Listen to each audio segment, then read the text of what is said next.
In the tapestry of life, where every thread holds a story, America in Black and White emerges as a haven for the voices echoing through the heart of our communities. In this podcast, we wade through the rivers of our collective experiences, celebrating the vibrant hues of change brought forth by the whispers of hope and the roars of action. It's more than just a conversation. It's a journey into the heart of our society, illuminated by the light of those daring to dream and do.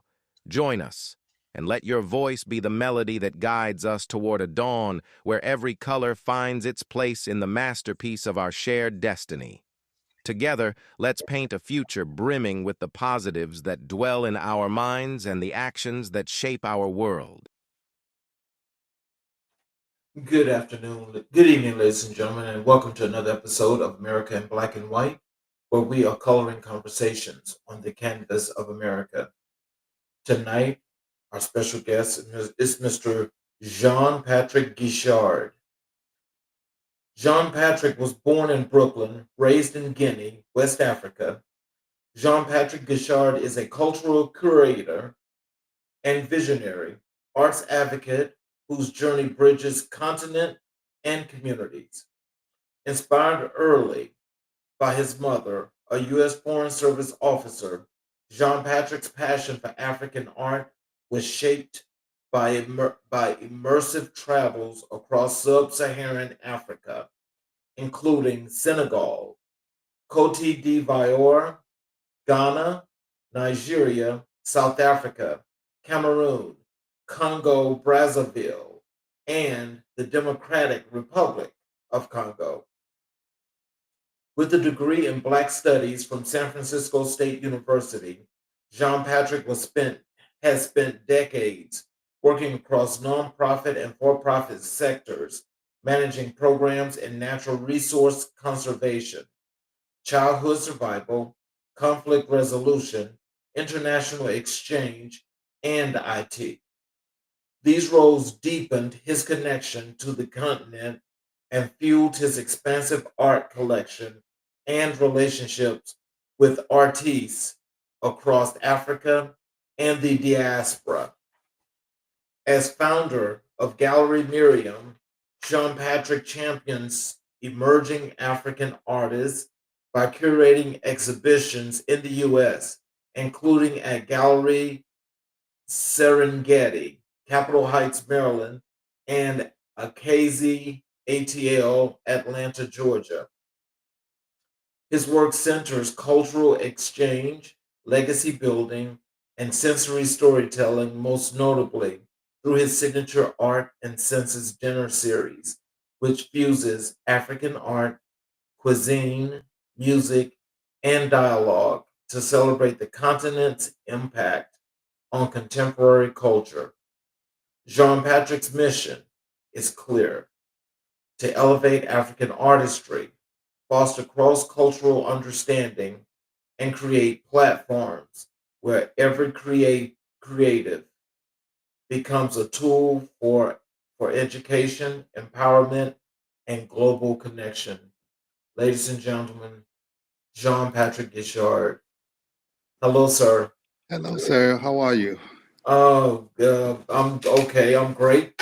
Welcome to the show. My pleasure.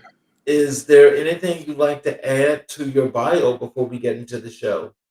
Um, I migrate, even though I still do, I'm heavily involved in the arts, but now I'm mostly doing IT as far as work, no longer working with international organizations. I do project management for IT companies. That's just what I do. Okay. Well, let's start out by jumping into your entrepreneurial journey. Um, can you tell us what inspired you to launch Gallery Miriam and what does the name represent? Oh, okay. What inspired me? I'll start with what inspired me to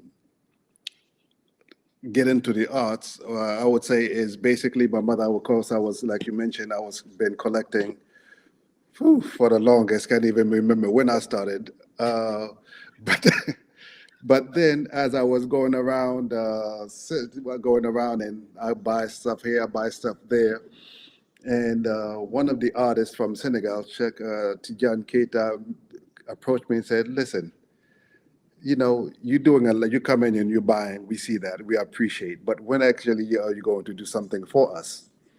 And I'm like, "Okay, say that in a different way so I can better understand what you're trying to say."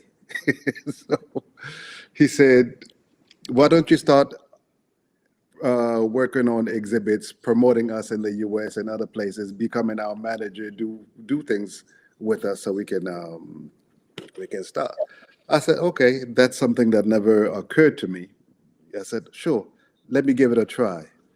And I came back to, I was in Maryland, DC. I was in Maryland at the time, went back to Maryland and went to Gallery Serengeti and spoke to Wyson West, the owner, about what the artists were wanting to do. He said, "I'm all for it."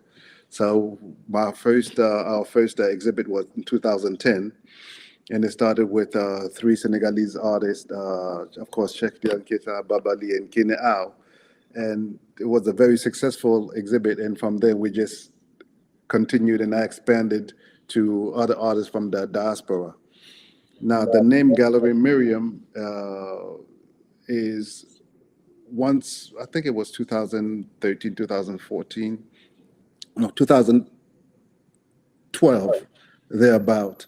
I started thinking maybe I should open my own gallery and do these things, and I can collaborate more with other galleries because you can say, "Hey, I'm a curator, I'm doing this," but they say, "Well, do you have a gallery?" That's what other galleries will ask you. Say, "Not actually," so they really not won't take you seriously.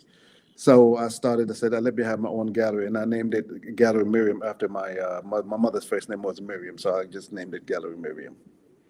Oh wow. Yeah, I'm sure that's very inspirational. So, like, when you first opened the gallery, what was your main purpose or focus when you started your first exhibits? I mean, what did you plan from start up to this point as to the artists coming into the gallery? My main goal has always been my main goal has always been to promote the young African artists, the young talent that are in Africa that you mostly uh, don't have, they're not known in the US. They're known, they exhibit all over Europe and stuff, but not in the US because maybe the language barrier, because they are French speaking and stuff. So I started, okay, let me focus on those and start exhibiting them, promoting them in the US. It was never as to, oh, let me make myself a ton of money, but it was mostly giving a push to the young artists. Mhm. So, how did your upbringing between Brooklyn and Guinea shape your entrepreneurial mindset?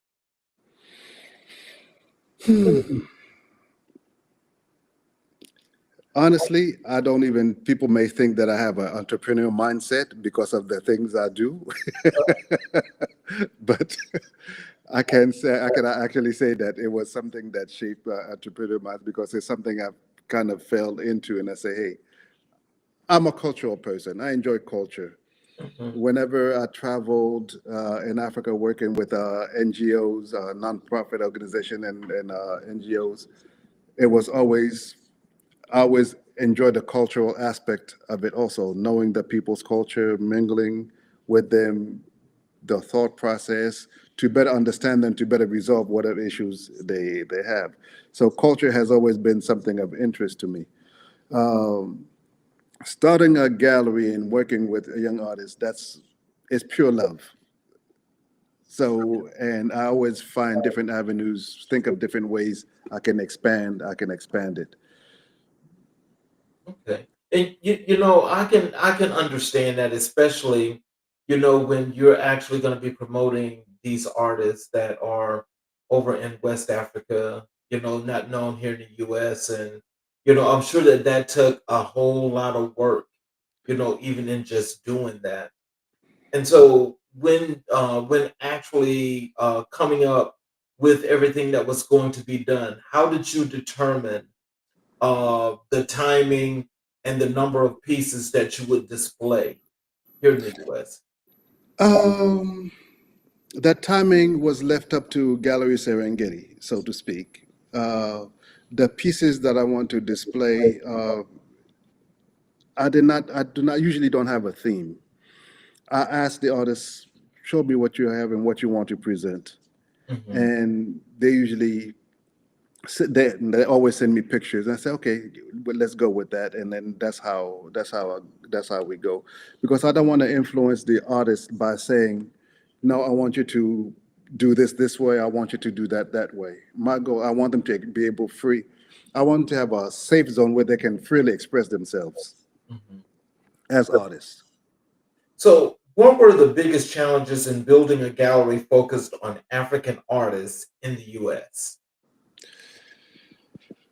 Ooh, the biggest challenge was finding partners, collectors, other galleries to work with, areas where I can do shows to promote. That has always been the biggest challenge. Even here, when I moved to Atlanta, it took me a good 5 years to constantly work, and get into things, make myself known, make what I do known, because down south is a different mentality than up north, of course. So I had to get to understand the mentality, who work with the people, understand where they're coming from and how they operate. And then, yeah, so I used all my background in international relations, working with different communities. I use all that knowledge here to be able to kind of like break in, which I'm still working on actually, and stuff like that. Yeah. So, when as we're talking about those challenges and so forth, like, did were there like any like uh, uh, you know streamlining that was put in place, that it has to be just particular things or whatever have you, that the places here in the US felt was art? Was that kind of like the difference as into what they were, one of the challenges they were facing, I guess, as to what art was? It's not necessarily that. Hmm. I had to understand that uh, people in Atlanta have a different mindset in the sense that if they don't know you, they're not going to come. Okay, well, true. Okay.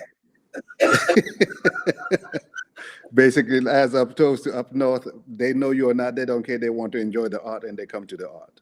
Right. So I had a good mentor. Was out. He doesn't even know that he was mentoring me.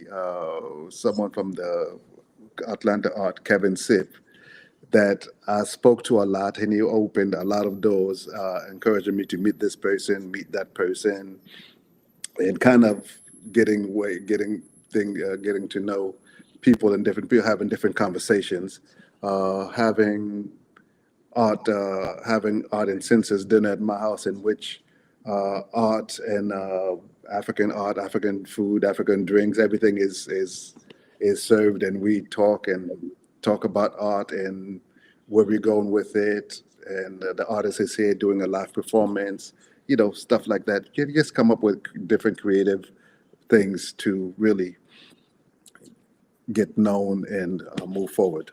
Mhm. So, how do you define success as a cultural entrepreneur? Uh, that's a very interesting question. How do I define success? Uh, to me, as when I manage to bring in a young artist and exhibit him or her, that is success to me. I will call that success. Whether there's some sales or not, but the connections are the most important things. Them connecting with other people, other artists here, other galleries, and different, maybe sometimes the international, Atlanta International School, for example, in which they're asked to come and teach kids or do something with the kids. As long as something comes out of it, it's success to me. Yes. And the reason why I asked that question, and I normally ask that a lot of entrepreneurs, is because a lot of people define success based on monetary value, Hmm. how much money they make. And, I've always been one to not think that way because I'm thinking that even if you just got the business started, you're successful, you know? Hmm. And so, but with that being said, how do you determine which of your clients you're going to represent? That's very easy for me. Mhm. I usually prefer to meet the artist in person, break bread with them, get to know them, and see if we, how you say, if we vibe. Yes. Because I don't like to be aggravated by Right. something. So I try to get to know the artist first, then see if we're on the same page and if we vibe, if we have that relationship Mhm. first, and then we proceed. That's how I operate with them. But also, I also look at the work because there are very, very, very many talented artists. I mean, sometimes you look at the work, you just hold your head and said, "Wow, unbelievable." I mean, this beautiful works, and that's my mission to really introduce them here in the U.S. in one form or the other. So, what role does legacy play in your business decision? Legacy. Can you say that in a different way? Um, um, in doing your business, are you intending on building a legacy that's going to be everlasting? Mm, I intend to build a legacy, but the legacy is with the people I worked with, so to speak. Because is there going to be anybody to pick up Gallery Miriam and continue? Honestly, no, I don't think so. Mhm. But I always say what's important is how you want to be remembered, Mhm. and that's your legacy. Oh And wow. as many people as I can, as many artists that I can touch and assist and promote their work, that's sufficient. That's sufficient for me. And also, I also encourage them. I encourage the artists I work with to also do the same with younger artists that are coming up. Right. Mentor them. That's how I see it as legacy. How do you balance commerce with cultural integrity? Honestly, it's not a thought. In the sense that it's not a thought is because whatever the artists do, that's what I promote. So that's the integrity right there. Whether it sells or not, that's a different issue. But I do tell them that you do have to do things based on the market that you're working in. For example, uh, a painting of herders is not going to sell well over here for sure because people don't identify themselves with it. But a young man sitting in the city doing, you can have a bodily expression, yeah, people can identify. Oh yes, I can identify with that. So there is a balance as far as uh, commerce wise. Once they align with what they once they align with where they're exhibiting, Mhm. I think all falls into place. So, what advice would you give to young entrepreneurs looking to build mission-driven platforms? I would say network, Hmm. network. Have a mentor. Let someone that's been there guide you. Of course, you have to make up your own mind as to how you want to do things. But network and is very important. It opens a lot of doors, and a mentor can definitely open a whole bunch of doors for you. So it's important to network, get together with other entrepreneurs doing the same thing, and don't be afraid saying, "Oh, they might steal my idea. They will do this. They'll do." Just do it. Share, and some will be happy, others won't. But as long as you're sharing, people will say, hey, this person shared this with me. By the way, contact him for this or contact him for that. So, how do you approach partnerships and sponsorships for your exhibitions? Partnerships, I usually approach different galleries, talk to them about my portfolio of artists and what I can do, what I have done in the past, what I can do. See if there's a gap, if there's something they would like to, the gap they would like to fill, and how we can work together and sign an agreement and stuff like that, and work that way. Um, that's usually how I operate with building partnerships with other galleries and other artists. So, what's your vision for Gallery Miriam 5 years from now? 5 years from now, hopefully, I will do continue doing the same thing. I will continue to work with younger artists that are coming up and help them establishing themselves in the U.S. or elsewhere. Also, start working with partnering with other galleries as well. Eventually, I think I'm going to have a physical gallery that's not in my house because Okay. I do want to move all this work out of my house into somewhere else. So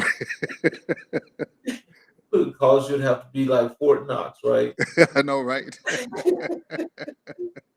I understand that. Um, how do you measure impact beyond financial metrics? Oh, I think that measurement of impact beyond metrics, it will be the same thing as I will probably give the same response as how do I how do I uh, how do I measure success? Mhm. To me, it's the same. Would be the same as far as uh, putting in a program for the artist and a successful program and making those connection with other local artists and other galleries and working together with even galleries in France, for example, and South Africa, and stuff that I communicate with and work with the things. Yeah, that's would be successful. Mhm. Well, I think, as we're talking about the success and so forth, and, and the impact and so forth, I think, well, just for me, and maybe you can help correct me here if I'm off. Hmm. Just when I think about the impact and you think about art and you think about that creativity, I mean, I think with it being such a free expression and how these artists express these pieces and so forth, that I would think that they're all going to have some impact in some shape, form, or fashion. Some may be a little bit deeper than others due to like what category it may be in. Like for instance, like how a lot of people love abstract art, so abstract people be like, oh wow, rave and hooray about some abstract pieces. People that love all the animation or whatever have you, maybe ranting and raving about that. So like with that impact, is it like from the art world, is it that is it by the genres, or is it just strictly by the pieces that the impact comes into play, that it makes that major splash? I think it's about a piece because art, let's say a painting has different meaning, has different impact on different people. Hmm. So, to me, for example, when I'm looking at something, I'm looking at something that speaks to me. Right. So it's easy for me to assume that that's for everybody else as well. Because I can see an art piece and I'm like, what was he thinking? No. And I can look at another piece. I said, I gotta have it. I give an example. I had an artist here that came, young artist, Shakti Jan Keita. He was here and he came for an exhibit at the Alliance Française, which I used to exhibit a lot with until COVID. So that kind of had to go on a reset. Um, he was uh, unwrapping some artwork in the living room. I just saw a sliver of a corner of an art piece. I said, "That's mine. No, I don't care what you say. I'm taking that one." I didn't even see the whole piece, Uh-huh. but just by the color scheme of that little angle that I saw, I was like, "Oh, I know I want this one." So that's how it is. And I've been to a lot of things, but I noticed also. Let me say this: customers are different. And for example, in Europe, customers, they feel the piece, they like it, they buy it. Mhm. In America, they want to know what it is and then what explanations behind it for them to connect to it. Mhm. Well, you know what's interesting about that is I'm going to tell you this because I'm an abstract person. I love abstract art.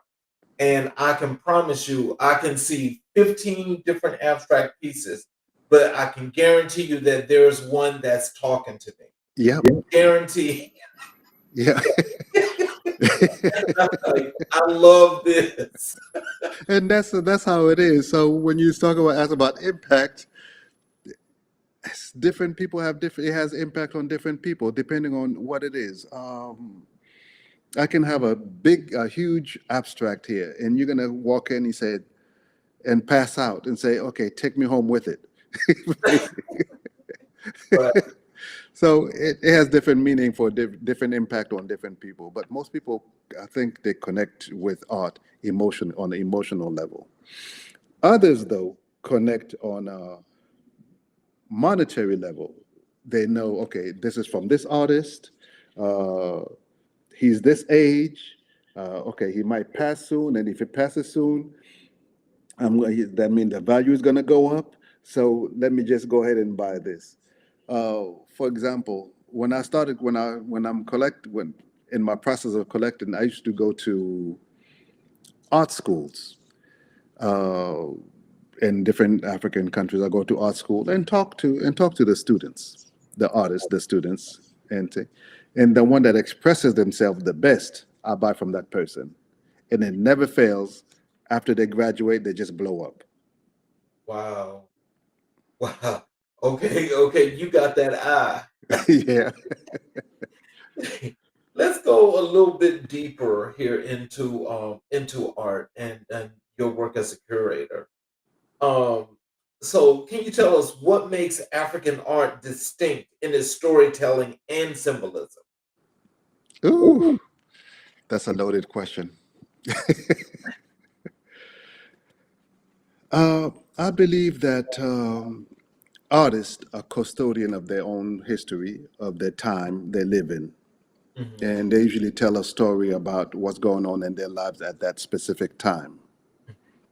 So it's like a picture of a specific time for them, and they're custodian. They're custodian for that. Um, Repeat the question one more time, so I know I'm answering. I'm answering.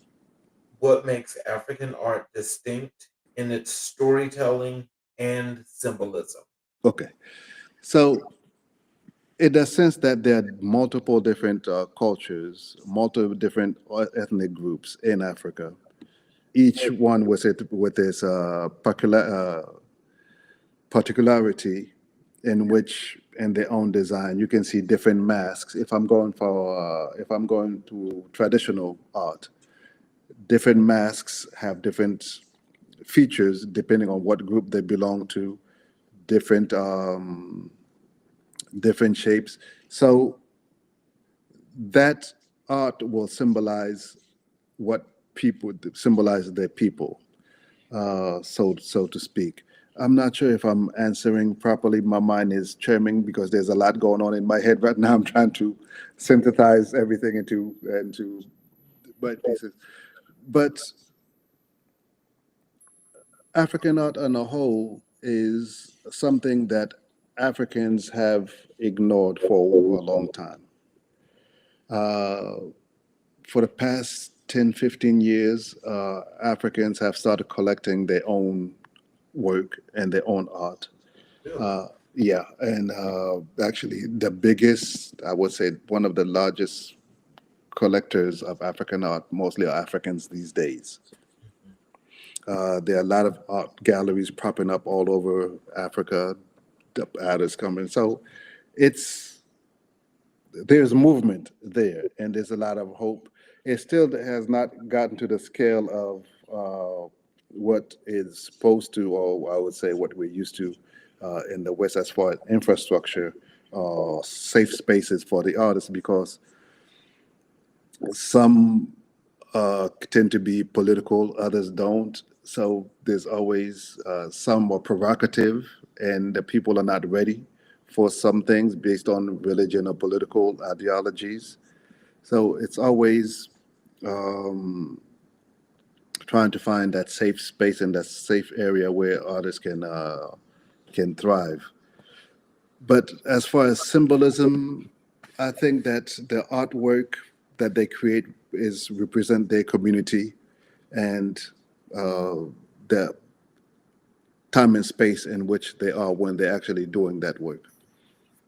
So, so like when you let's say, let's just give me an example so I can, so maybe you can help our audience to understand a little bit more, because I think I got what you just said. So, like, let's say you're looking at this piece, and it's got some things going on, and you can pretty much see the story. So, let's say you're looking at this story where it's a tragic story that's being told in a piece. Hmm. When you see that, what are some of the identifiers that you identify to kind of like draw you to the piece where you can understand the story that's being told, or the symbol that's being told? Oh, I would have to base that on my knowledge Hmm. and experience. Hmm. So if I see, if I'm familiar with, let's say, Andikra symbols Right, right. or some other, what is it called? I forgot the symbols, the writings in this group in Nigeria. I forgot the word, the name of it, so to speak. But when I see it, I can identify, say, okay, that's what this is. Mhm. When I look at the person in the story, I mean, in the on the painting and the symbols, I can put the two together and and surmise something. It's just like reading, familiar myself with like a Chinese word. If I say east, in Chinese, east is just the sun rising behind a tree. So Oh, okay. yeah, so to speak. So it's the same thing with African art. You kind of look at the piece and you look at all the different things in it. That it may just be a red line. That little red line will symbolize something. Oh, wow. Okay. Yeah, See. but sometimes you have to also talk to the artist and say, "This is what I'm understanding of it." And can I say, for example, there's a young Ghanaian artist here in Atlanta, and Lord, I forgot his name. I met him 2 weeks ago, and I went to one exhibit in which he was featured. And the piece was a powerful piece. It was one hand coming out of water with light surrounding it, and the other hand it was trying to grab someone, grab another hand. And I asked him, I said, "Explain this to me." So I explained. He said, "Oh no, it's just the ancestors bringing, calling someone in, and this and that." So I asked, I said, "Why did you use the color blue?" Mm. He was like, "Oh no, it's just blue. I meditated and it was just the color blue that came." And I said, "But do you know that all the deity, all the ancestors, and were painted in blue? The Anunnakis were painted in blue, for example. So that's the divine. So basically, you painted a divine hand reaching for mankind and pulling them into the light." Oh, wow. And he was like, "I didn't see that way." Oh, see. I said, "What is the symbol of water?" He said, "Oh no, it's just like a dimension." I said, "Okay, If you look at the Bible, for example, it says the Spirit at the beginning, the Spirit of God was moving above the water. Mm-hmm. Okay. If you go back to the Egyptian Book of the Dead or Coming Forth by Day, it would say that the Spirit of God rose from the water and sat on the hill. so, so I said, so water does have a symbol. In your meditation, you painted what came to you, but you still had some knowledge that was, you were not knowledgeable of what you were painting, but you felt what you were painting and you painted because that's what the Spirit told you to paint. But now this is all the symbolism that I saw in the painting, and I brought to his attention. He was like, you know what? I just painted, and it never occurred that that's what I was doing. Oh, wow. So how do you select artists to feature in your exhibitions? I think we already talked about that. Yeah. Um, can you share a moment when a piece of art deeply moved you? Uh, yes, I can. And I was, actually, I would say because I have two pieces. Mhm. One of the pieces was from the artist, from one artist, and it was a young man sitting and another young man kneeling behind him with the elbow, the the elbow on the shoulder. Mhm. It moved me because African artists, men, usually paint women. Mhm. They hardly paint men. You can count a few would paint men, Mhm. but they always had a tendency of painting women. So when I saw that, I was like, that piece I have to have because it's my first time seeing that, and it really moved me. Mhm. And that's how I got to have that piece. That's the one. The second, it was from this artist from Senegal, Kine Ao. It was an expression, it depicted the plight of women in Africa, Mhm. basically. I mean, this woman, you can see by the weight by the way she was bent by the weight of things, you can see the suffering in her body, Mhm. so to speak. And that kind of movement, I said, in that little painting, it says everything. Wow. Wow. Um, how do you educate audiences unfamiliar with African artistic traditions? Um, I usually have sessions. In the past, I would just talk to have like an exhibit. I'll have question and answer and talk to them about the art, the way art. Um, how can I put this? The way the artist, where the artist is coming from in painting that, and it's a little complicated. Actually, not complicated. The educational thing is a process in which it has to have with many conversations. And it's not only during an exhibit, it could be here at my home, fellowshipping with folk, having a fellowship with folk, different artists and different people, talking about art because my house is set up as a gallery museum. Mhm. So it gives a idea to have discussions on different pieces and different things and different, especially I would say it's complicated because I grew up in Guinea, as you mentioned, Mhm. and it was a communist country. Mm. And under communist country in that era, art was not encouraged. Mm. So you did not have artists, so to speak. You had a few people that did little things to sell on the market and so forth, but you didn't have like famous artists that came out of Guinea that painted this and painted that, something famous. No, because art was discouraged because it was anti-revolutionary. Wow. So, so to speak. So when I moved out of Guinea to move to Senegal and Ivory Coast for to finish high school, that's when I was exposed to a lot of art, and I started understanding and talking to the artists and understanding what was going on and how they were doing things. So based on my being educated on art for by the artist and the audience and everybody else. That's what I use to educate others as well as far as art is concerned.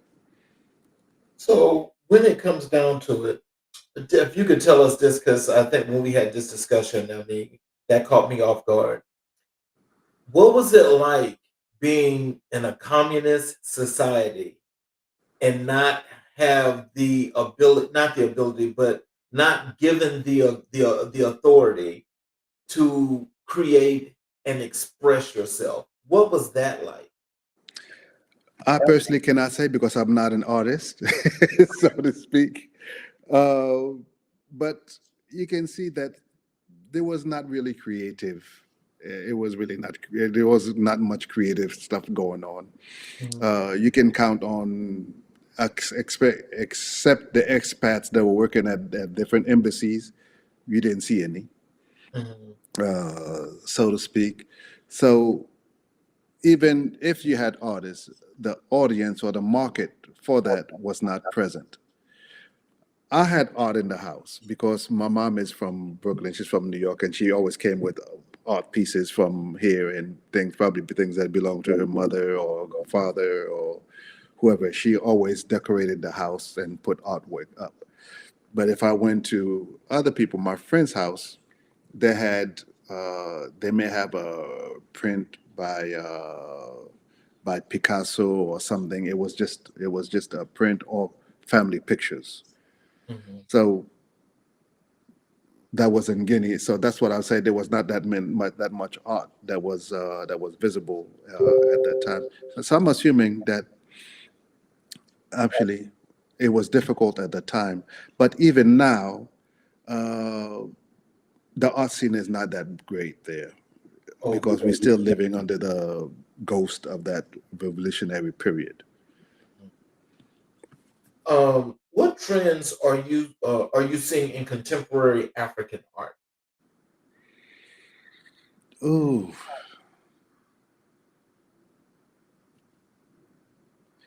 that's an interesting question. I never thought about about that trends. Because it's like what they say, when you're in the middle of the forest, you cannot distinguish the trees, Right. It's true. so to speak. Um, but what the trends I've seen is that, like I mentioned before, Africans are buying African art and they collecting African art. Mhm. That's what I like to see. I have noticed and seen and encourage artists Mhm. to collect art from other artists for their legacy, for their kids, and stuff like that. So I've seen a lot of that going on. A lot of different artists coming up. Some have galleries in their own homes, uh, in their own spaces. Uh, but there's like an explosion of art, I Mhm. would say. I mean, you see what some of these kids are doing, you'd be like, wow, what inspired you? And mind you, it's not AI generated, so Yeah, to, that's the good thing. so to speak. Mhm. So they creating a lot. They coming a lot. They finding different medium, different bar, different things. I'll tell you one quick story, if I may. Mhm. There was this old gentleman named Leo Sarkeesian. Uh, he was the director of the African music at Voice of America, African section of Voice of America music section, and he's also went over. He whenever he traveled all over Africa, he was also an artist. And he used to sketch, and I used to sit and talk with him, and he used to talk about how he used to teach students or artists to use what they have on hand. You don't need all this stuff. Just use what you have and create something from it. And I was at the Gallery Serengeti, and I was talking to Mr. West about wanting to do an exhibit for Leo Sarkeesian because he was 94 years old and stuff like that. He had all these paintings that he had of different people in Africa. I said, let's go ahead and do an exhibit for him. He said, who, Leo Sarkeesian? And he pointed something to me. He said, "You see that piece over there?" I said, "Which way?" He said, "Oh, that one." I said, "Yes, I see it." He said, "That's one of the students of Leo Sarkeesian Oh, wow. back in 1972." Oh, man. Yeah. Oh, that's a legacy. Yes, it is a legacy. So that's how you just talk. When talk about legacy, that's what came to mind. Right. Oh, man. So, how do you navigate the tension between traditional and modern expression? That how do I navigate the tension or Yes, distinction? the tension. I don't see any tension, Okay. so to speak, because to me, art is art, no matter where it comes from. Uh, of course, I can admit that I do balk at some things that I see that are a little too out there. I mean, I may say if I see a white canvas with a red line, let's be serious. Okay. Oh, I'm that's like, no, but that's me. right. So, like, just and I don't want to say assume, but just when you think of the traditional and you got the modern, traditional is like pretty much when folks want to like stick with this and this is what it should look like. Where when you're modern, you're being a little bit more progressive and you're being a little bit more expressive to where it's like it's a little bit of everything. And so it's kind of like those two have a difficulty meshing. They do have a difficulty meshing. The old guard Mhm. do not want to, with difficulty, give way to the new guard. It's like they can't comprehend that, right? They can't comprehend because to them it's like, like when you come up with something, your parents like, what were you thinking? Why are you doing that? You're like, oh, it's modern time. I mean, these kids now, a baby will unlock your iPhone even before you like, how did you do that? You don't know my code. But, stuff like that. But I've noticed that the old guard, the old artists, most, some, I would not say most, some do not want to give way to the new, the new generation. But there are a lot of old artists, that I wouldn't say old, but from the previous generation that do encourage and mentor the young ones into how to go about doing things. I mean, I remember I do a lot of exchanges, programs between the old ones and the new ones. I make sure they get a fair visit with everybody else. And I remember one was telling this other artist, kind of was like, um, have you ever varnished your work? He said, no, I never varnished it. He said, yeah, you should varnish it. It lasts longer. Let me show you how to do it and what kind of varnish to take. And the young one had never heard of that and had no clue of it. So there's some exchanges that happen, and some young ones also say to you, oh, this is a new technique that I learned. Try it, and then they kind of exchange. But one thing that I do mostly is have two artists collaborate on one piece. Oh, now that's got to be interesting. That's very interesting. It's not like, oh, I paint this and you paint that. I said, no, you all work together on the piece at the same time. Or one starts and one finishes, or they have, and then they work on it together to make it better and explain what they're doing. So that has always been an interesting thing for me to do. Ooh, now I would love to see that because that has got to be probably one of the best forms of creativity that Hmm. you could ever imagine because you've got two minds that are similar but different and thinking different as to patterns as to what they want to see and how they make that work. That had to have been a gorgeous piece. And they come up with something beautiful. Yes. Yeah. What is the significance of hosting art and census dinners in your home? It has a lot of significance. Um, I would say that the major significance to me, one, the purpose, I would say, one of the purposes of it.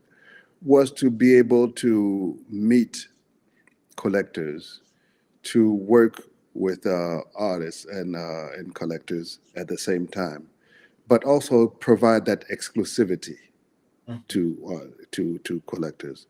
Um, because it's not everybody that's going to come to a art opening. Some collectors want to remain anonymous. They want to stay in the shadow, and they want to be part of a small group and they want to come and enjoy.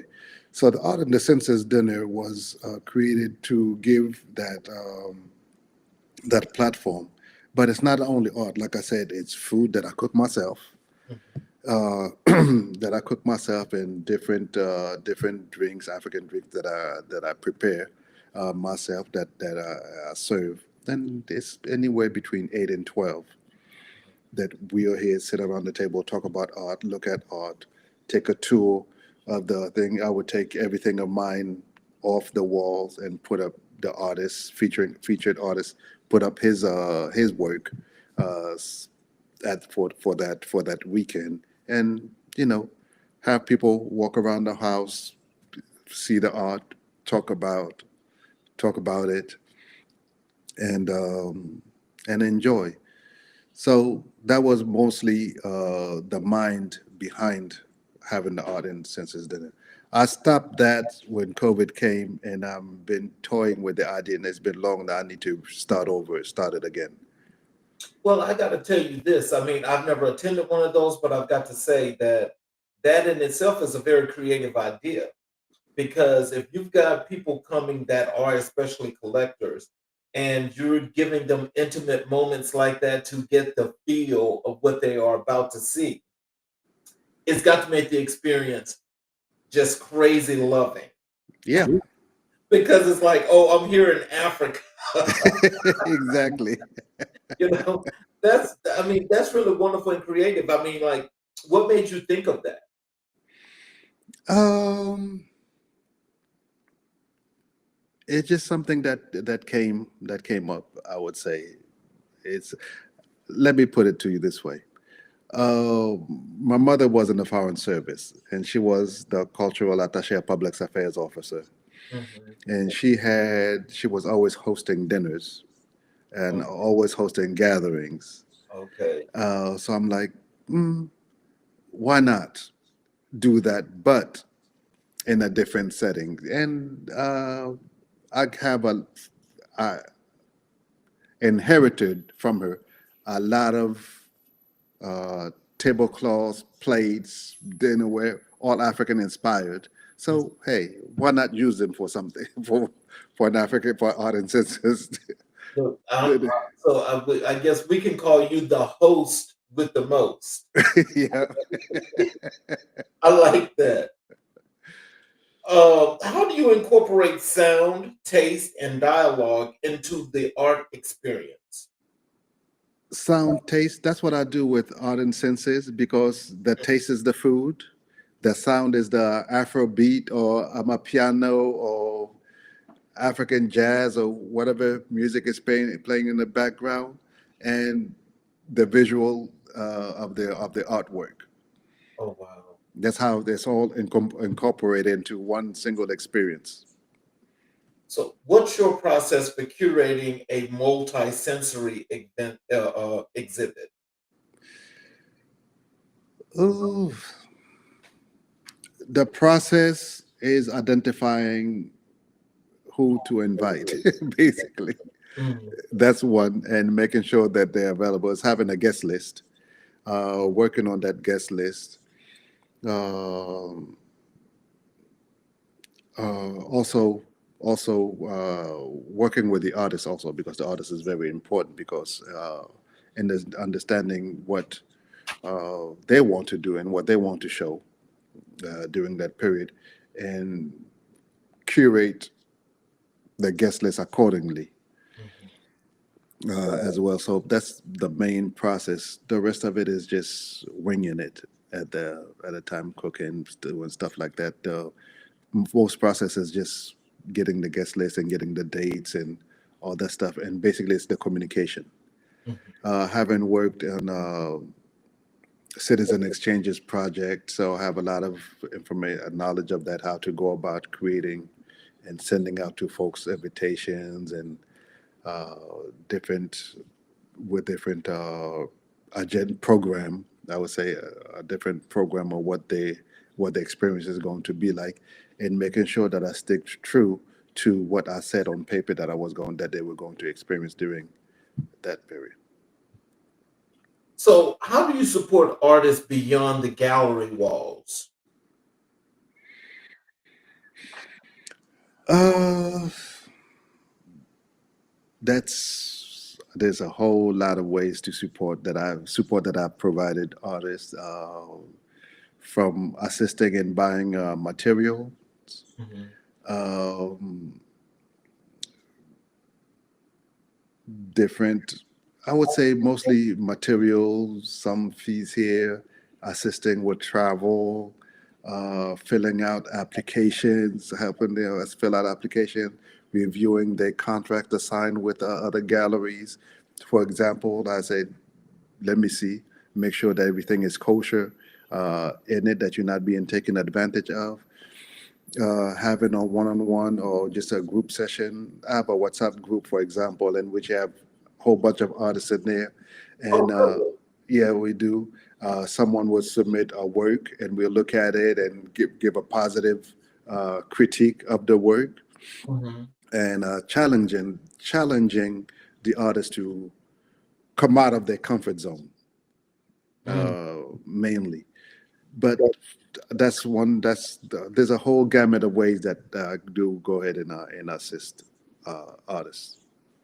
Look, I've got two comments here that's in the chat. I just want to I'll flash them on the screen. The first one, both of these are from B. Marcus Flanders, and the first one here he says, "Peace and blessings." Peace and blessings, Marcus. And this second one here, I'm assuming that as we were going in that conversation, he said absolutely. So Okay. I'm sure that it had to be something, that was along the lines of what you were talking about with that experience, Yeah. that you're giving out to the people that are coming to those dinners.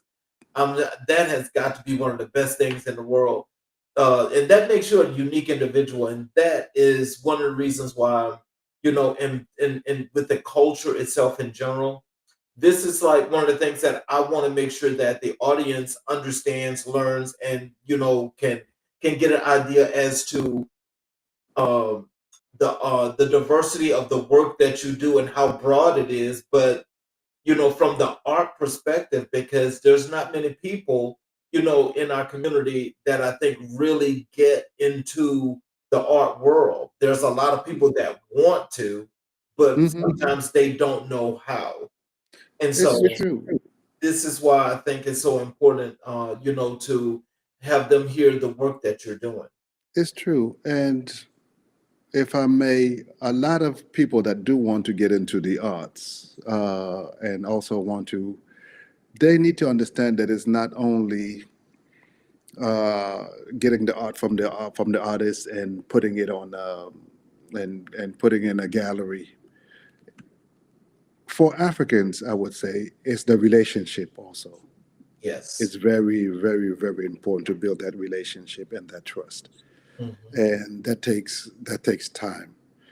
Also, having the artist's best interest Hmm. at heart. But for the person wanting to also, it's also forgetting what they know or what they think they know, and embracing the culture of the artist to be able to better understand and explain what the artist is doing, and understanding that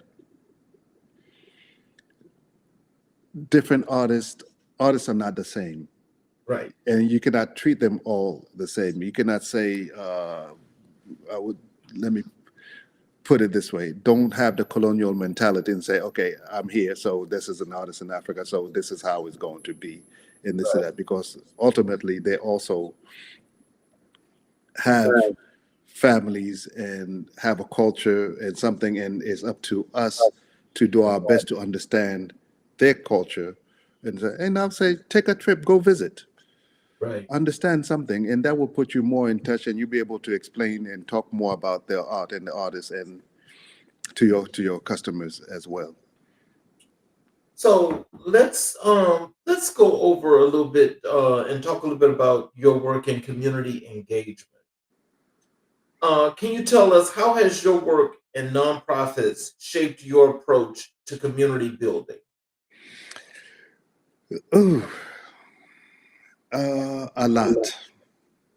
Uh, I worked with communities. I mean, when I say remote, it's like you had to park the car and walk 3 hours. Okay, Ooh. okay. So that's remote.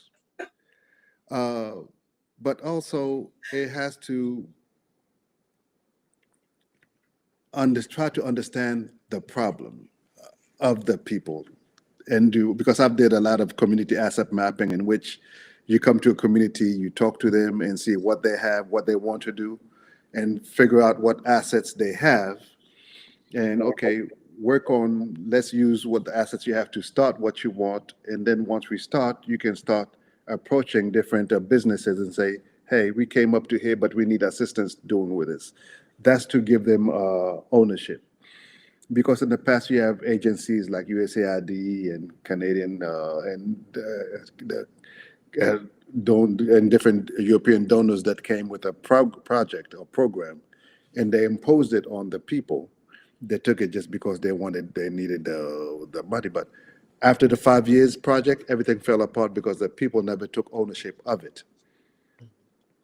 So my approach was always, you tell me what your needs are, and let's see how we can find funding for that based on whatever donor is available. I'll give you an example.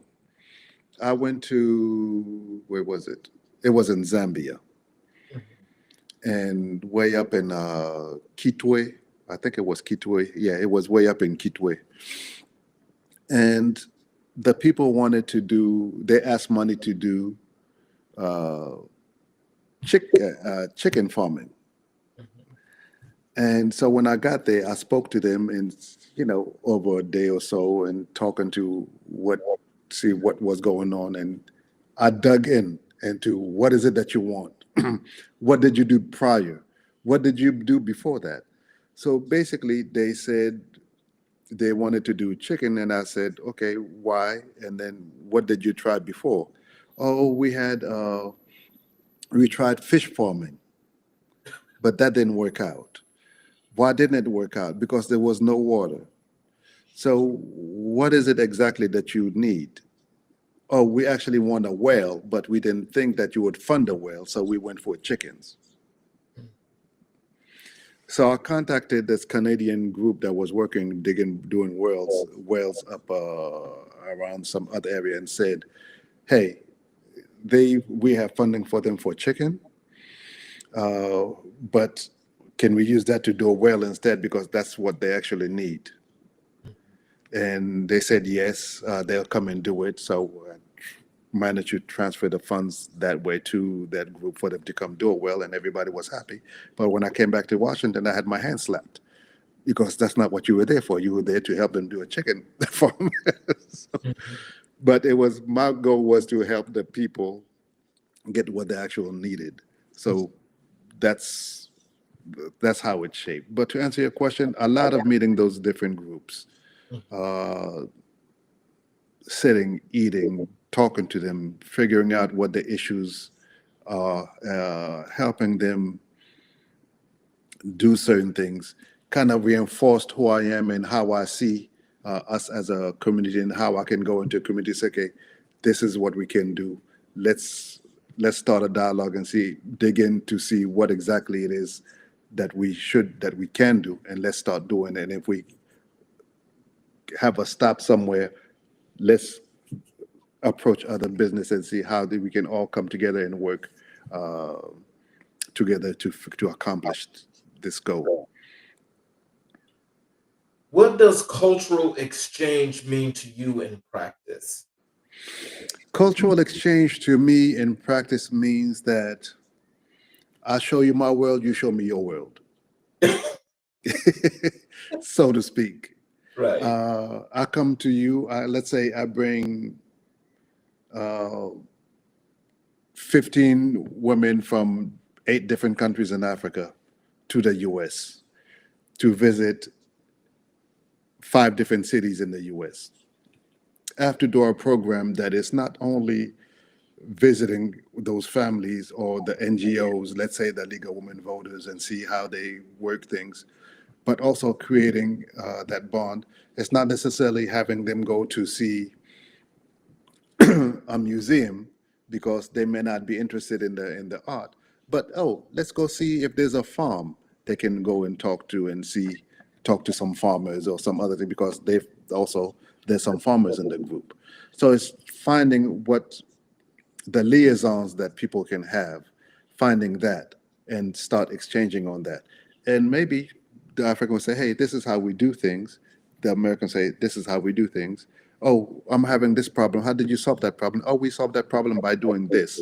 That's what the Africans would tell them. Oh, we never thought of that.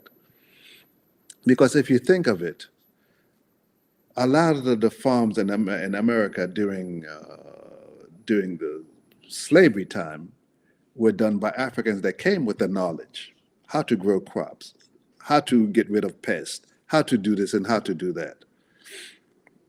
So there's knowledge, there's that knowledge there. And there's still the knowledge on both sides. So now it's exchanging culture, exchanging that culture, that knowledge, culture. So that's on a technical, but on a cultural side, I would say it's taking Americans to Africa and visiting, understanding the people, the culture, having a whole program, visiting different areas and different people, having an open mind and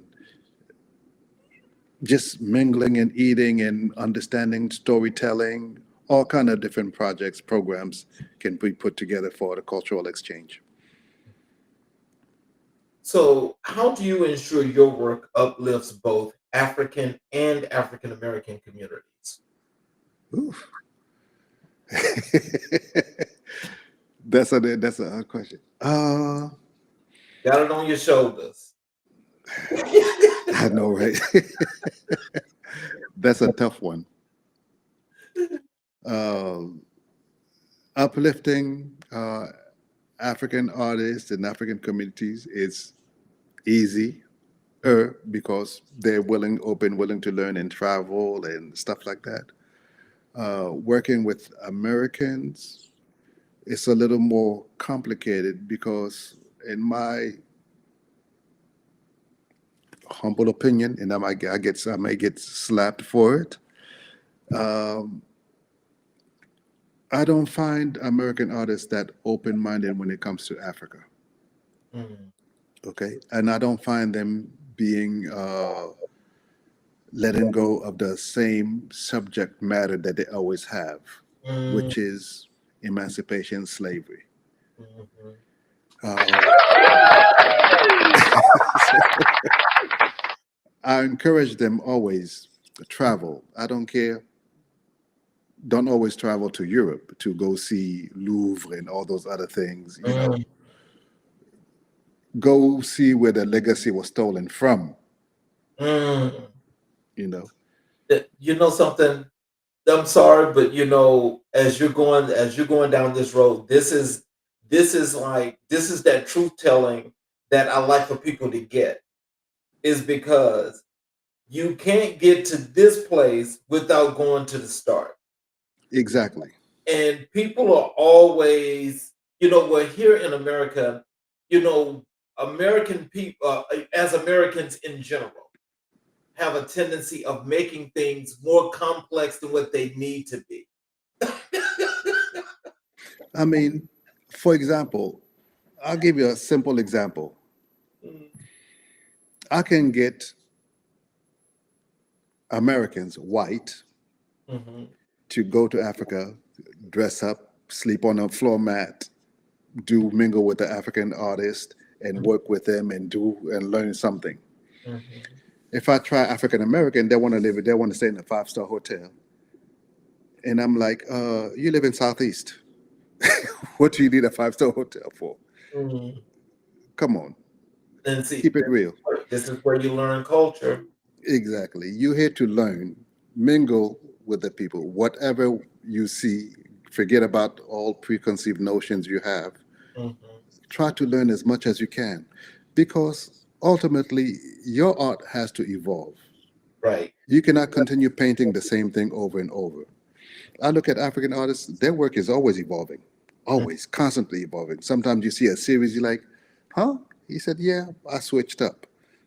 So you're Right. like, but trying to get my fellow African Americans out of that subject matter is very difficult. It's challenging. It's challenging, I would say, Very challenging. and having them to travel to Africa. Now, quite a few do, Yes. but in general, trying to have them go without being in a tour is very complicated, You know, challenging. so, I would say. I just I hope those that are out there that are watching the show understand one thing, and that is when we talk about culture, when we talk about legacy, when we talk about community building, we're talking about it's not just where you are now. Hmm. It's where it's all started.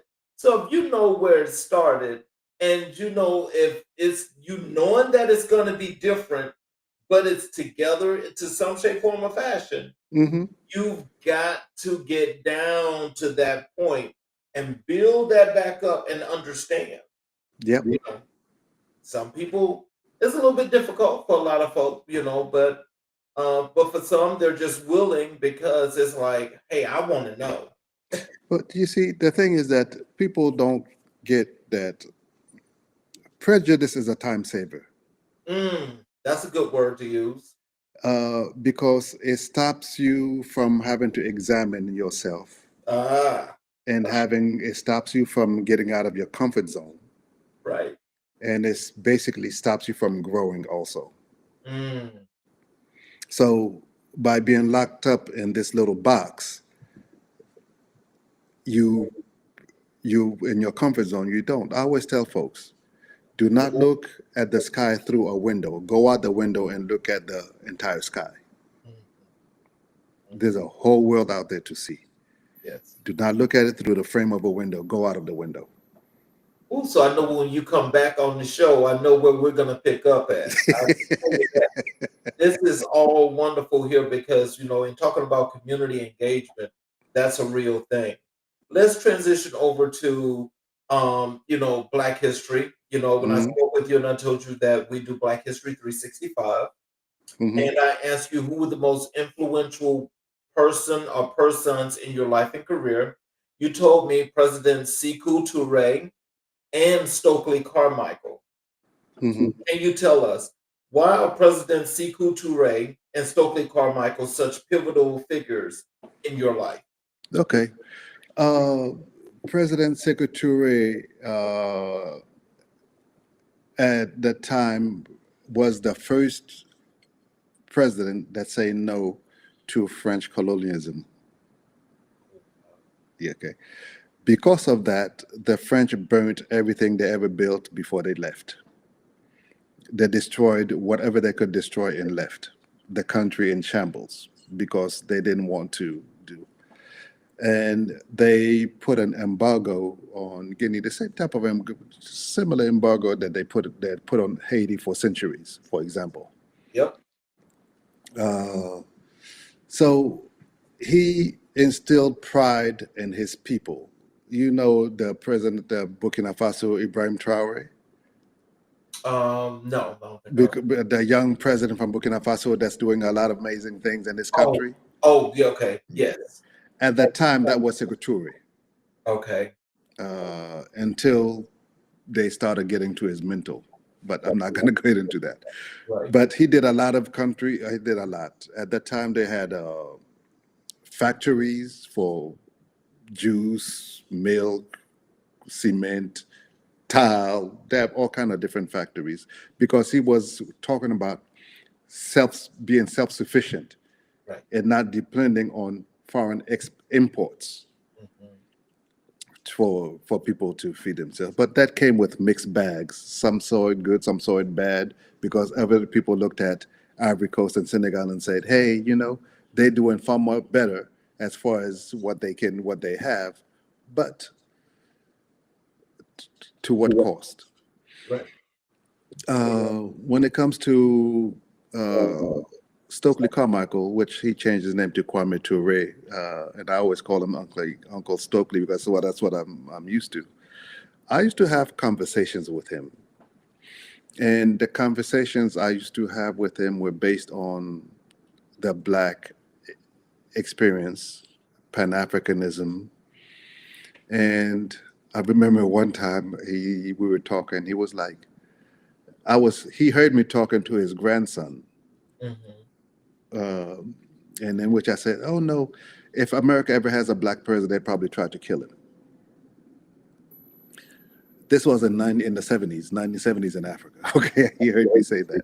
And he came to me, was like, "Why did you say that?" I said, "Because this is what America is about." And he says, "Yeah, I was probably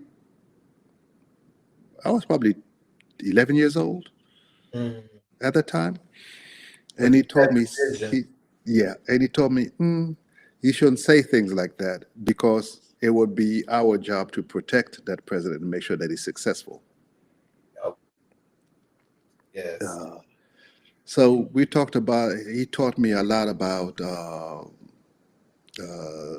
what was it, the movement, student movement, SNCC, Black Panthers. Mhm. We talked a lot about his encounters or his meeting with Dr. King, Mhm. and all those other things. Just listening him talk, that kind of gave me a broader idea. When I came to college, it was logical for me to major in Black Studies because I wanted to know more Right. about it. So that's why I said those were the two influential. Person. So, how did Sekou Touré's leadership in Guinea influence your worldview? Hmm. I'll keep it clean. He influenced my worldview because he taught us that we have to be proud of ourselves. We have to carry our pride. We had to be polite. We had to put country first, not ourselves. You start with the country, your family, whoever, your neighbors, and you come last. You put everybody first before you in building their country, in building your country. So even in my relationships now, and he also told us, be wary of, do not always trust uh, Europeans, so to speak. So, and influence all that history of whatever happened, and he did not let us forget that that's what happened. So, in a sense, that feeling the pride in oneself, always wanting to serve because we are meant to serve others, always wanted to be there and serve others, forming that community is innate in me. Right. For example, a lot of people find this strange. I have a WhatsApp group with all the people I went to school with, starting from kindergarten. Oh, wow. You were able to find that many people? We are still in touch. We always have been in touch. Wow. And this is friendships of Oh, wow. 55 years. Yes. Yes. That we still all in the WhatsApp group. We went from writing letters to email to WhatsApp to whatever platform we can find to form a group and constantly stay in touch.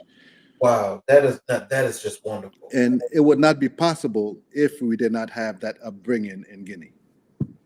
Wow. You Before I move on to this next question, I got to tell you, when I was in undergrad and I took an African American Studies course, right? And I've always had that yearning of wanting to have knowledge of a lot of different things, right? Hmm. And I'm one that what I learned in philosophy is, we can go two ways. We either knowledge is innate or it's taught.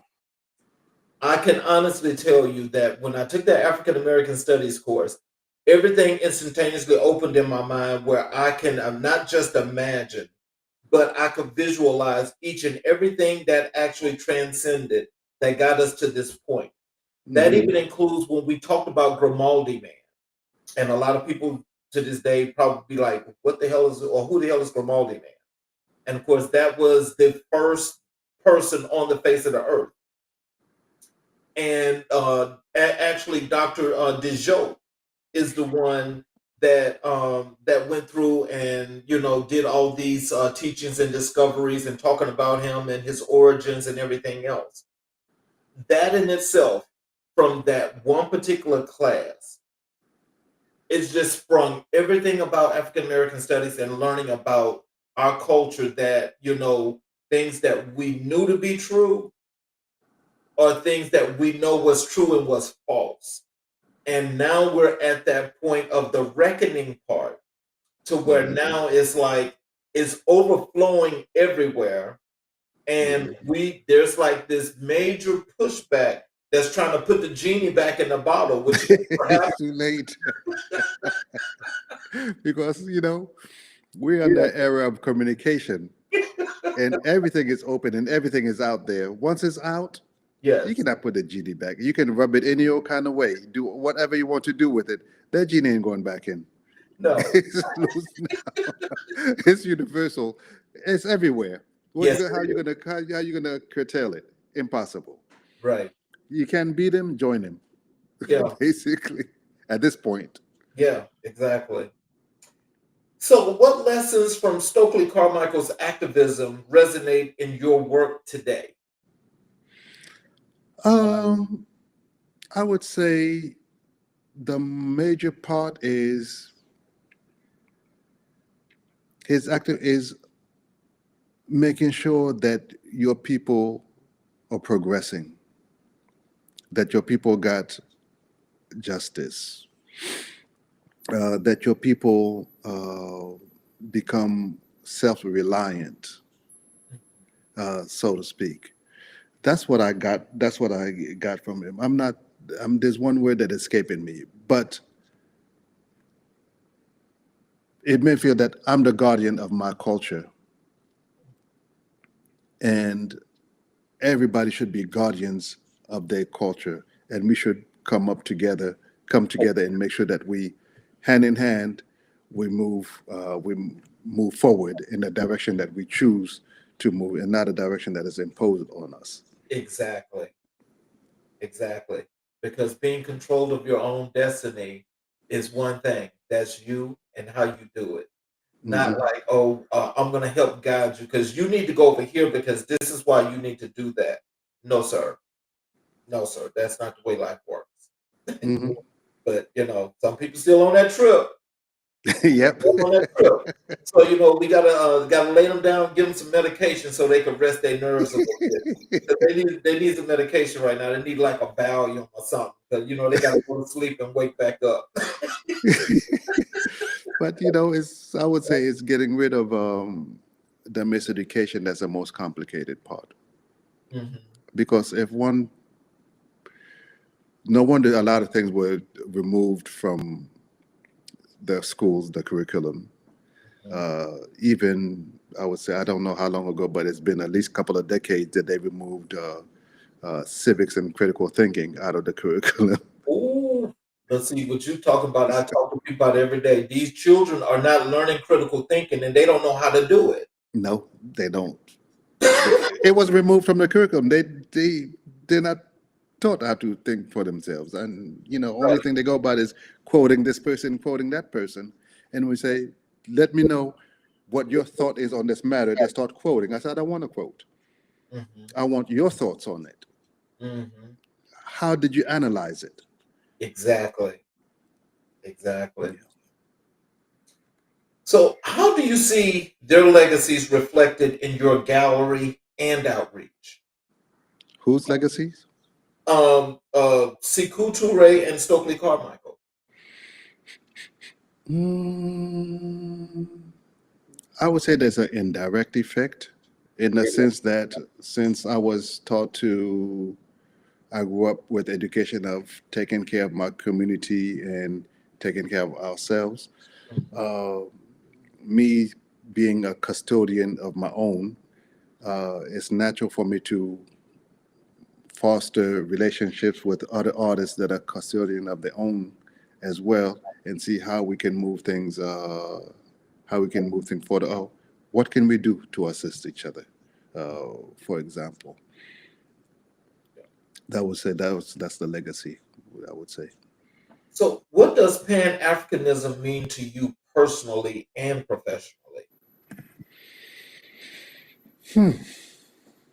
Personally, is seeing one single Africa, one like the United States of Africa, I would say, Mhm. and them controlling, all of them controlling their own destiny with different, despite the different cultures, narrowing it down to two languages.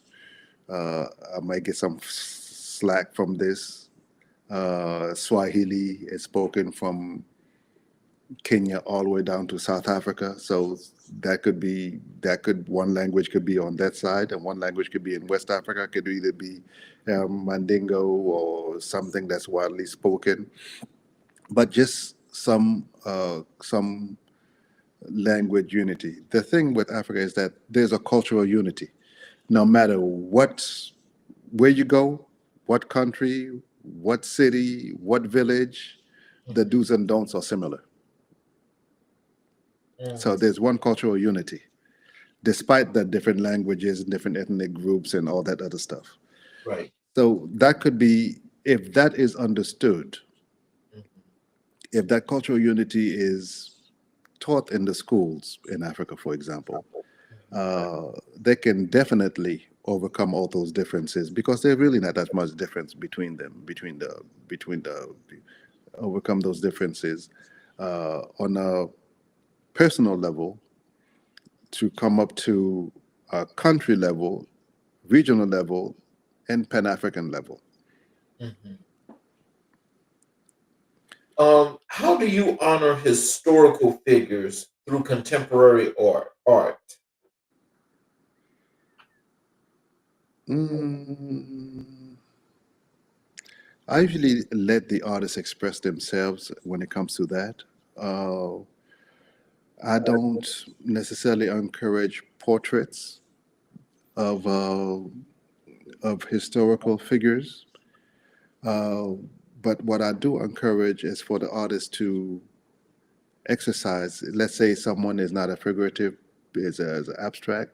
Try painting someone and try a historical figure. That is when I mean someone, Right. and basically encourage them to collect from each other, basically different things, different figures. But I can't say that I necessarily do work on or promote historical figures in the arts or so. I can't say that I actually do. So, what role does Black Studies play in your curatorial lens? Hmm. That's something I never gave a thought to. Really? Because it's something that's when you get an education, it's innate. Right. And Okay. it's not something you sit and think, oh, maybe I should do this based on this, or maybe I need to do this based on that. It's something that you learned and you start doing things um, just because it's what you know what to do, how to do, and what to do, or taught to do. So that's why it's not something that's easy to answer as far as giving an example A, B, C, D, E. It's just like It's me, it's my education, it's within me, Right. it's what I express out. That's what allowed me to go to visit most of sub-Saharan Africa, working on different projects, visiting different communities, and like I said, if you park the car and walk three hours to get to a village, for example, doing that kind of stuff, is having that open-mindedness to be able to do that. Okay. And final question. How do you bridge historical context with modern expression? How do I bridge historical context with modern expression? In the arts? It is more so about the arts, but we're talking about here in Black history and culture. Oh, Black history and culture. Ah, that's a conversation I'm always having. But how to bridge? Hmm.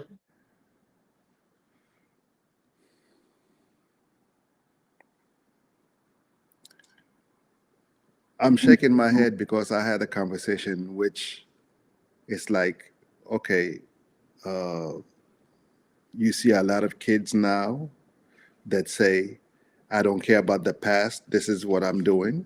Yes. And I'm like, uh, a lot of people died for you to be able to think that you can do this, so so to speak. So you might want to respect and embrace and get familiar with that historical context, because if you do not pay attention to what happened historically, it's bound to repeat itself It's because you're going not to paying repeat attention. itself. It's going to repeat. It's going to repeat because you're not paying attention. And you think that you're beyond that, but you're never beyond anything, so to speak, because everything comes back in a cycle. So the bridging to me is mostly what I'm trying to bridge most is the misunderstanding between Africans and African Americans. That's Mhm. my focus. Oh, Not necessarily the historical context in the US, because remember, I did not grow up in the US. right. Okay. Uh, I don't know, through Black studies, I learned about it, but I did not live it. Right. Okay. So coming back here to go to college, I can see certain things. Like I can remember one of my professors tell me, don't live in Oakland, there are too many Black people.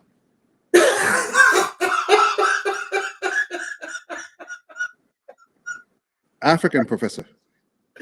Oh Lord. So- and I'm like, sir, when I wake up in the morning, this is what I see. That brain is whitewashed. Yeah, so I prefer to be among my people in Oakland than be in Berkeley, Right. so to speak. So that prompted me to start having conversation on campus in the student union at San Francisco State University Mhm. between Africans and African Americans, having start holding conversations on what it is that how we can bridge this divide, this misunderstanding, and all that other stuff, and especially the cultural divide. Because a lot of Africans will say, "Well, Americans don't have a culture." I say, "Yes, they do." Mm. I said because you have to understand what they lived from being snatched from Africa, Mm. chains, boats, sardines, all the way to here, and be sold off, pried off from their people, sold off, torn apart here and there, and all the cruelty that happened. You have to have the open mindedness to understand them, just like you're asking them to have the more open mindedness to understand you. You see, what makes that so crazy is that because again, this is like how the story was told, but the real thing is that we were already here. Yeah, yeah, yeah. We were already here. Hmm. So the ones that were actually migrated from Africa that came here experienced the exact same thing that the people that were here experienced. Mm-hmm. So that doesn't make us any different because we're still connected despite all the miles Exactly. apart. We're still connected. We still connected. And Exactly. and so what is the issue is again, this is that divide and conquer syndrome from whitewashing. Mm-hmm. And some people are still refusing and not getting the point. Together, you're a force. Separated, you're conquered. Mm-hmm. Exactly. And they'll divide you along political, religious, and all kind of different lines, trying to. And you have to. One, I should say, one has to kind of like wake up. Yes. That's why they don't like the term woke. Yes. You have to wake up and basically understand. Okay, this is who I am. This is what happened. This is what I need to move away from. This is how I need to create my reality in order to connect with my people. And those on this, I should say, this is where I am. This is where I need to wake up from, and this is where I need to understand and connect to my people Yes. as well, and become one with. Exactly. So, in closing, sir, what are some words of wisdom and encouragement that you like to leave with our audience, including telling them how to connect with you on your socials? If you have a website that you like them to visit in order to check out your art, all of that good stuff. Sure. I could be connected via Instagram on John Patrick Guichard. That's my name on Instagram. You can find me there. Also have a website for the gallery. It's gallerymiriam.com, and as well as Facebook, gallerymiriam.com, or John Patrick Guichard. You can connect with me on both. And from there you'll have my other contact if you have any questions. That's the best. In closing, I would say that all of us, every single of us, we should see ourselves as the custodian of our culture, and make sure that we culture and legacy uh, that we receive, and make sure that we nurture it and pass it on to the next generation. That's my closing word. Whether it be visual arts, performing arts, any kind of art, we're custodian of our culture, and make sure we do write it down and pass it on. A lot of us do not, and I'm guilty of that. I'm thinking, because my mother, we always tried to make her to write her story, and she always said she was going to, but she never got around to it. But it's important for us to try to write our stories. It doesn't necessarily have to be published, but write our stories to be given to the next generation. For example, I was able to recreate a family tree on my father's side all the way back to the 1800s Oh, up to present day, oh wow. and it's huge. Mhm. My mother's side, I was able to find it, recreate some of it partially, but with people being torn here and here, and it's digging into records, it does take longer. But I'm working on that one. But I was able to find pictures and records from Plymouth, North Carolina, all the way up to New York. Oh wow. But and some names and pictures. So I'm working on the rest, creating the whole story there, so that I can pass on to the next generation. Wow. Well, I want to thank you for spending this time with us. It's really been great, and it was well worth the wait. And we definitely got to have you back. Thank you so much. It has been total pleasure being here, an honor, I should say. Well, for those of you that are watching on all 8 of our channels as we broadcast live, in particular, those of you that are watching on the YouTube channels, if you have not yet subscribed and enabled all notifications, please do so and help in supporting our cause and what we're doing to help to continue to build communities. We would definitely appreciate your support with that subscription. What we all just learned tonight is, creativity and art has a lot to do with life and culture. What that means is that you are who you are. Your feelings are what you are feeling. What you see is what you see. You don't see what somebody else's see. So when you are creating and you're telling a story, people can see that story. If they have a problem understanding that story, you shouldn't have a problem telling them, this is the story. We all have to be who we are. We all have to be proud of who we are. And we all have to live life to its fullest. What we have learned is, African American culture,